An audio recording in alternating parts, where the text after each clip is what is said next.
Hey, what's up, y'all? What's going on? How you doing? It's me, Eddie G, here with another brand new episode of Boom Boom Boom. You guys did another episode of Eddie G's Comic Culture. Thank you guys for tuning in. Once again, I'm your host, Eddie G.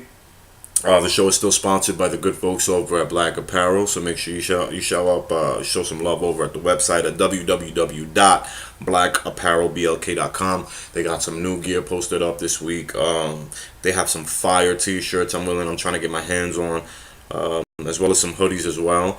So make sure you show some love. Shout outs to my brother Kevin Seawright.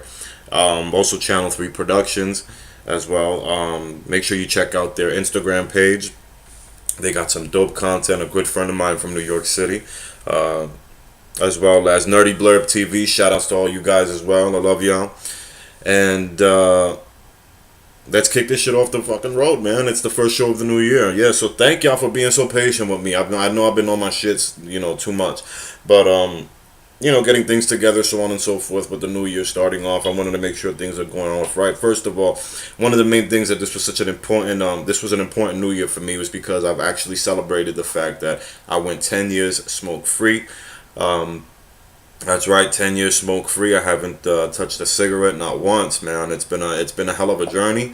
I've been waiting for that day to actually come since I actually started.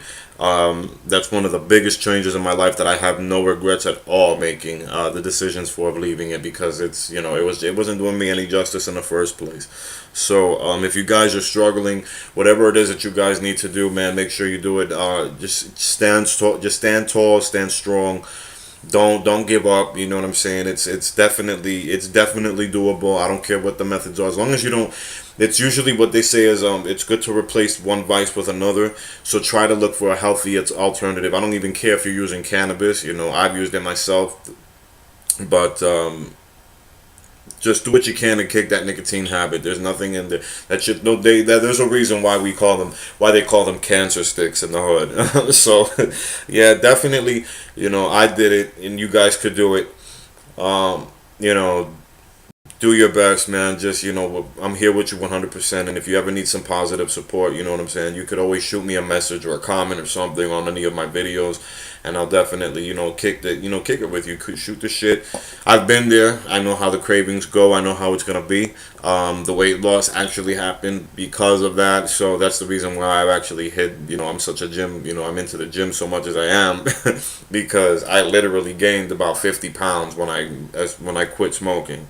So that's one of the uphill battles. If you're not a real physical person, if you're not really into the gym or anything of that nature or exercise like that, you may wanna start implementing that as you go along with the quitting sessions, because it's gonna happen. You're gonna be replacing your cravings with other stuff. So, but you'll be better off. You'll be breathing a lot better. You're not gonna have you're not gonna have the nasty phlegmy cough in the morning and God knows what. You know what I'm saying? You can get the color of your teeth back, and you'll be doing your lungs a favor. So with that being said, I implore everyone who's on their journey, please do not give up and keep pushing forward. So with that being said, thank y'all. And let's get that shit out the way, and let's start talking about some real comic book and comic book movie news.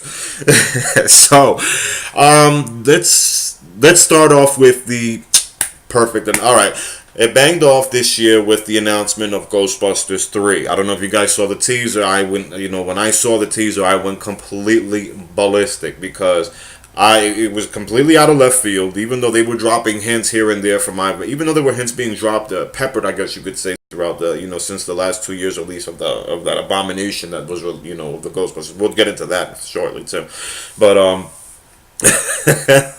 they were like skirting with the idea of the part of the sequel actually happening, because apparently there was a lot of drama behind closed doors regarding both movies. They were intending to they were intending to actually start a shared Ghostbusters universe, I guess, just to get that cash cow in with everything that's worked so successful successfully with Marvel and DC, but but it didn't click well. And why did it not click well? We all know the reasons why, but the intended reboot from 2016 was just a complete was a complete shit show, and it was, an unexpected reboot. Not to mention it was kind of unwanted as well, but whatever. You know, my deal with the movie was that it didn't really honor the spirit of Ghostbusters, and you could tell just off the trailers alone in itself when the movie was about to come out that it was just it was just going to be a terrible. This was like, you could tell that Sony was really trying to milk that cash cow with them, and so they figured, I guess, they could just implement a new team, and then, in between time, while they were trying to get their shit together to get the original cast to start, to do to continue with the long awaited Ghostbusters 3. I guess we could have had that to like pedal along, and it just went completely haywire. So with that being said, it looks like this new film is going to be a continuation. I expect to see quite a bit of the original cast, minus, with the exception of Harold Ramis, which, I gotta be honest with you, is going to be a little bit of a downfall. It's going to be a little bit of a downside for me, because Egon was such a main character. They were all pivotal. They were really all pivotal as far as, Dan Aykroyd, Bill Murray, Harold Ramis, and Ernie Hudson. They were really just all pivotal. They were important. Even Annie Potts, they were that crew. They were important because they had that chemistry, they had that history. So, even though it was Bill Murray who really didn't, who was really stalling the production of the third film. And yes, we do have the video game that I have played myself from Xbox 360 and PS3. So if you guys haven't seen it, if you guys haven't played it, make sure you play that game, because it's an excellent game. It is a true spirited continuation of Ghostbusters from Ghostbusters 2. So, but with that being said, it looks like that this new film is going to be, is going to take 2 males and 2 females and pair them up as a team. And I'm assuming that it's going to be the original cast, minus, of course, Harold Ramis training them, which makes a lot of sense. And hopefully, I would love to see. I can't wait to see the behind the scenes photos, because if they first of all, they have to film the movie back in New York. That was another one of the main, which I think which was another blowback from that last film. From that last piece of crap that came out 3 years ago, that they tried to pass off Boston like it was New York City, like nobody was going to notice. Yeah, whatever. Anyway, that was just, so hopefully, I can't wait to see the behind the scenes, because they need to bring the movie back to New York City. And of course, reopen up that firehouse, baby. Keep that, there should be, that should be like, I don't think they should be running into any issues regarding that anyways. So, but a proper continuation is really what we all wanted to have, especially those of us who weren't really satisfied with Ghostbusters 2, even though it wasn't that great. It wasn't that bad either, to me personally. So, with that being said, this movie has obviously pushed up some buttons, because one of the cast members from the 2016 reboot spoke out about it, Leslie Jones. And she kind of got in her feelings. She really kind of got in her feelings, which, through no fault of her own, the movie was kind of, through no fault of her own, that movie was trash. That movie was trash. They all had, they were all talented in their own ways. They all bring something comedic to the table. That's why they got the parts. The simple fact of the matter was that their movie was just complete shit. You know what I'm saying? And you can only work with so much. You can only do so much with what what you have to work with. So with that being said, the fact that she took that route of being, she got up, talking about fuck us and this, that, and the third, and then of course dragged in the political viewpoint of it, which was kind of, because nothing cannot be, political nowadays. It's just impossible for it to not be political. And then of course she infused Trump in it. I really just it put me in a bad place. Like, what I'm saying? Like, why is she tripping? Like, why are you even bugging? Like, I get that you're not, all right, I get you're mad that you're not going to have another shot at this movie again, but you got to do what you can and move on in life. It's not that serious. And second of all, that kind of behavior that she had in that response to the film is the same exact response that she had originally, and the rest of her castmates as well as the director, towards their target demographic. As far as the fans are concerned, you need these are the people that you're counting on, along with the general audiences, to watch this film, because that's what exactly that's your target fan base. How you just gonna go ahead and that's what they did, and what they did originally, because when they found out the blowback, the negative feedback of their trailer was just overwhelming. They felt like it was just like, some sort of misogynistic sort of ordeal, and they used that to use another political platform, which really had nothing to do with it. The fact of the matter was is that their product looked piss poor, and it just didn't make like it looked like it was shit. It was just straight trash. So nowadays, I guess you know what I'm saying. I guess now a lot of people out there are a little too personal and a little too sensitive. I'm not trying to be like that. You know what I'm saying. At the end of the day, my opinion is my opinion. Your opinion is your opinion. If you like it, if you liked it, you liked it. If you don't, then you don't. I personally didn't even give myself an opportunity to watch the film because it just did not interest me in any way, shape, or form. Sorry, it just didn't. It really didn't. Not to mention the jokes were hella played out. Why the fuck was she still making references to The Exorcist? I'm sorry, is this 1996? You know what I'm saying? The power of Christ compels you. When I saw that joke in the trailer, that's when I knew right then and there it was a wrap. I was not watching that. There was just no way I was going to support that film. Because there was like, they decided to, the dry humor from Ghostbusters is what made it such a cult classic, such a classic to this day. Fuck a cult classic, it's a classic. The dry humor in itself is a major part of the appeal for the film. So to have that kind of ridiculous slapstick comedy thrown in there just for the shits and giggles, really was just not going to work well wasn't going to work well for the movie at all. So with that being said, it flopped. You know what I'm saying? It flopped, and now at this point, it looks like. And then what makes it worse is that the director, yet again, he doubles down. Now, mind you, I don't know why this guy's even saying this kind of crazy shit, because considering that, Paul Feig, whatever the hell his name is, like, he hasn't directed anything since that movie came out. You know what I'm saying? And then the way Dan Aykroyd has spoken about him in interviews really was just like, holy shit. It made me realize, Aykroyd has zero fucks to give when it comes to describing things. Like, that's why I love Dan Aykroyd. His heart is in the right place. He's nuts. He's a little nuts. I guess he's a little nuts. But his heart is in the right place. So when he said the reason why Paul Feig isn't coming back, I couldn't help but laugh because damn, bro, like he roasted him with that burn. So that was funny. That was definitely funny. But watching him come back now, watching this director Paul Feig just come back now and double down and actually support Leslie Jones' position on this new movie, just really shows that these are people that shouldn't even be working. Like, you know what I'm saying? If y'all can't be professional, if you can't take a loss, then why are you playing the game? That's just my question. You know what I'm saying? That's just my opinion. That's really how I approach the situation. If you don't know how to take a loss, why are you playing the game?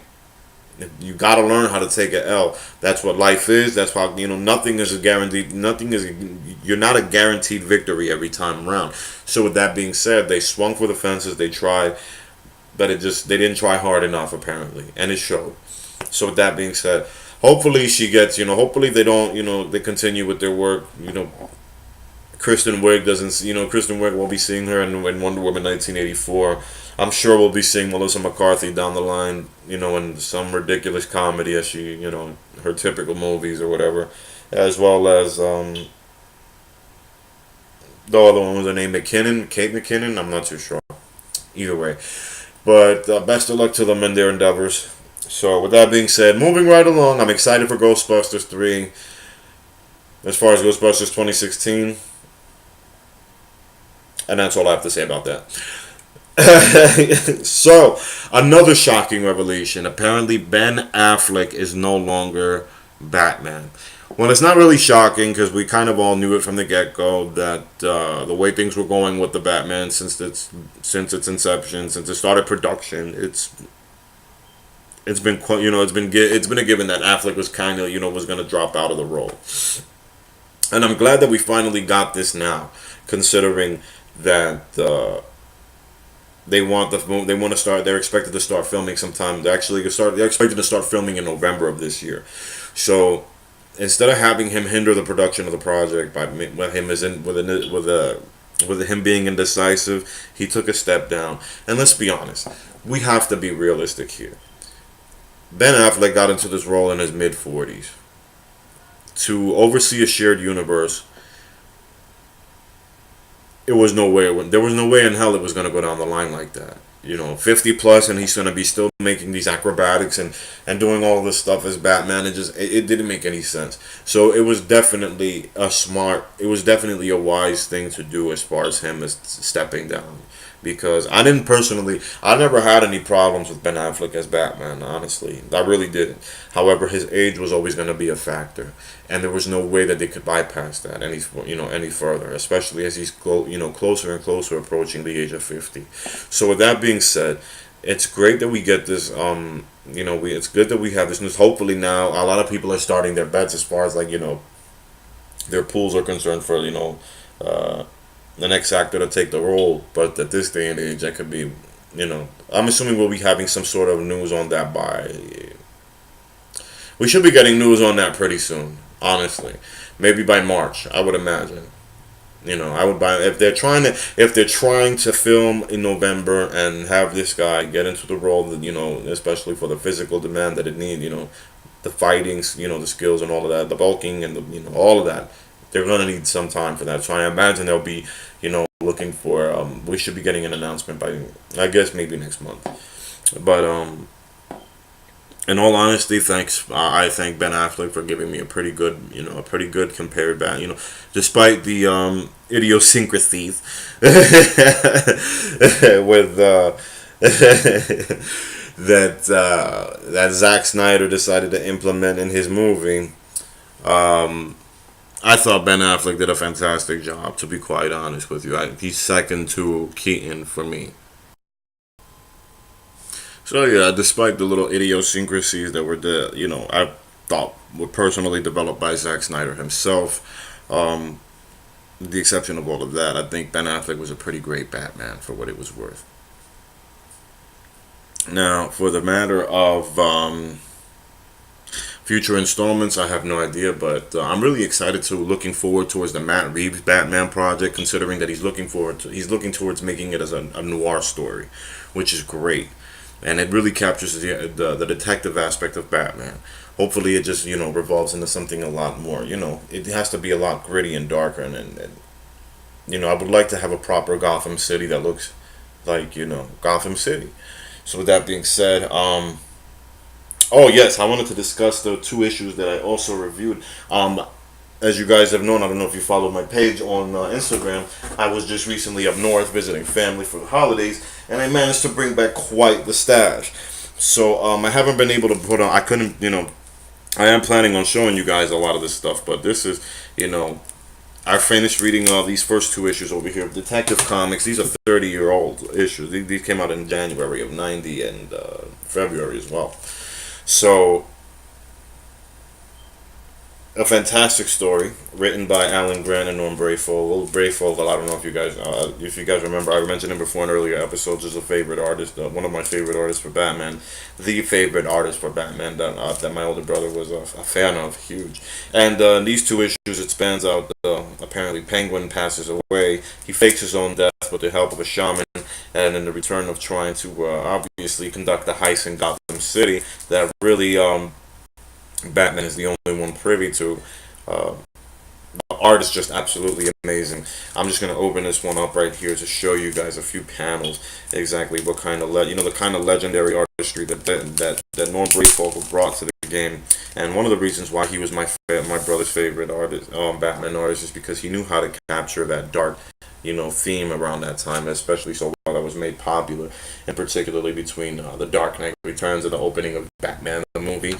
So it was a real it's just some dope ass shit. Like, look at that. There's a shot of a funeral opening with Batman there in attendance of the funeral. Look at that panel right there.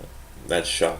You see what I'm saying? Like, these are crazy shots that nobody will that not a lot of people were able to pull off in those times and in those days. So this kind of stuff was pretty brand new. But anyways, man, fantastic issues, a great throwback for me to read. So if you guys ever have the opportunity, make sure you check out some of their work. They got I know they have an omnibus for Norm Brayfogle's work actually released. So it's a hell of expensive book, and right now I don't have the money to pick it up, but eventually I will, and I can't wait to review that for you guys also. So with that being said, I don't have any reviews for Aquaman as of yet, as I still have not seen it. So it looks like I'm gonna have to be Blu-raying that bitch, which kind of pisses me off. But considering the fact that I was gone for the holidays, that really put a crimp on my schedule and everything else. However, I am looking forward to it. I have heard some great things, but I'm actually most excited for, of course, is Shazam. If you guys haven't seen that new teaser trailer, the second teaser trailer looks phenomenal, amazing. That one shot of Billy Batson running off the roof and jumping, and then jumping, just running off the roof, and that shot where he leaps off and he screams Shazam and the lightning strikes is just absolutely amazing. Well, I'm extremely ecstatic for that, as well as John Wick 3, looking to close that trilogy up. Hopefully they're gonna, that one's gonna be a day one banger right then and there too. So Godzilla, King of the Monsters, wow. Wow. Wow. They really outdid themselves with that second trailer. And with Millie Bobby Brown, I keep thinking like her name is Millie Jo Bobby Brown. That's 11 from Stranger Things, but she's in the movie as well.